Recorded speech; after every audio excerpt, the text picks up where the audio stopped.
The Season 8 balance changes have just dropped, and we have some very nice changes to a lot of the forgotten weapons, along with a nerf to a gun I'm sure all of you are dying for. So let's talk about them. Starting off with the assault rifles. The Type 25 is receiving a rather sizable buff, with its bullet spread accuracy being noticeably improved, and its upper round multiplier is being increased to 1.1 times. This will make the gun much more consistent at reducing shots to kill at range. Given that the Type 25 was already a pretty decent flex AR with fast time to kill and fire rate, this gun has some new potential to be a very strong option. However, it will be outclassed by the new Ram 7, which was the only reason this gun got buffed. The Maddox also got a very much welcome change. Its lower round multipliers have been increased to 1.1 times, which when combined with its improved range profile means that you have the potential to 2-burst all the way up to 35 meters with the Echo Fire mod, if you can hit both bursts to the upper body. This gives the weapon much more potential at range, but it will still be a bit tricky to use due to the relatively high recoil and lack of a suppressor. The Groza has received improvements to its damage multipliers. Its head multiplier has gone up to 1.5 times, giving it the potential to 3-tap if you can land 2 headshots. Its chest multiplier has also been increased, and the VDU reinforced barrel now improves your lower round multipliers to 1.1 times. This means that the Groza now has some really impressive 4-tap range,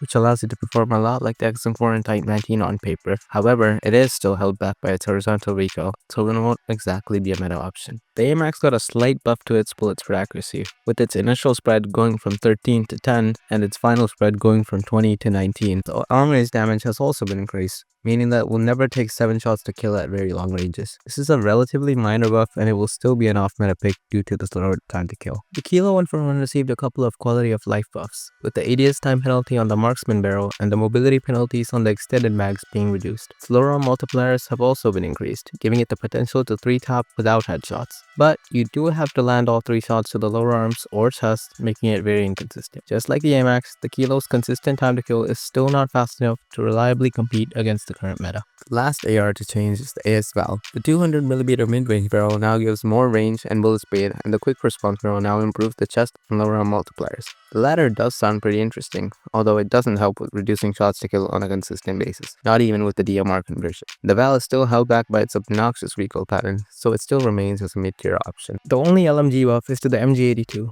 which is absolutely justified since it was arguably the worst LMG in the game. Its range profile has been improved quite noticeably, so now it actually has some decent range. Its overall recoil has been improved as well, although given that the MG82 already has a relatively low recoil, it's not quite as significant. The MG82 still has the issue of slower time to kill than the other LMGs, meaning that it will still be a lower LMG. Moving on to the SMGs, we have some of the most significant changes here. The Chickum got a 1 damage buff in the second damage phase. This sounds like a nothing burger, but when you take the body multipliers into account, you realize that this means that it can now 1 burst up to the second damage phase, giving it the most range out of all the burst SMGs. So, to consistently hit your shots with this weapon, the Chickum is actually a surprisingly strong option now. On the topic of 1 damage buffs, the RUS 79U's second damage phase has also been increased. This is another change that is easy to overlook, but is actually a huge deal. The RUS is now capable of consistently 4-tapping in the second damage phase. This addresses the main issue of the weapon, that being the abysmal 4-tap range relative to its time to kill. Now that it's actually good, the RUS plays a lot more like a Mini AK-117, making it a solid off-meta flex SMG. The MAC-10 has received a buff to its range and stun multiplier. This means that it can actually 5-tap in the second damage phase, which is huge considering that this is nearly double that of last season. This will allow the MAC-10 to perform way better as an aggressive SMG due to its impressive time to kill and mobility, although it is still outclassed by the VMP for obvious reasons. Now, it's time for the moment you've been waiting for.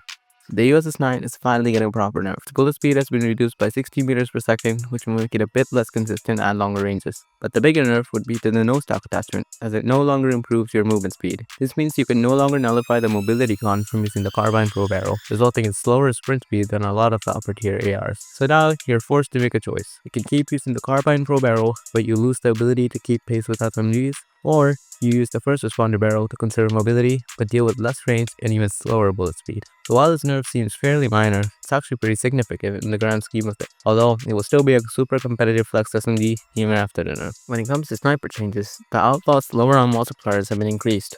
This is actually a pretty nice buff, as it means that you can consistently 1-tap to the upper body regardless of range, making it a decent quick scoping option. Although it is still invalidated by the 3-line rifle, which has similar ADS time but with better hitboxes and hit flinch. The Locust also got a buff, as it no longer has god-awful hit flinch, although it's still not the best. The fire penalty from the stopping power reload has also been reduced. These are welcome changes, however it's basically just a worse version of the Tundra and the 3-line rifle. And finally, for the only shotgun change.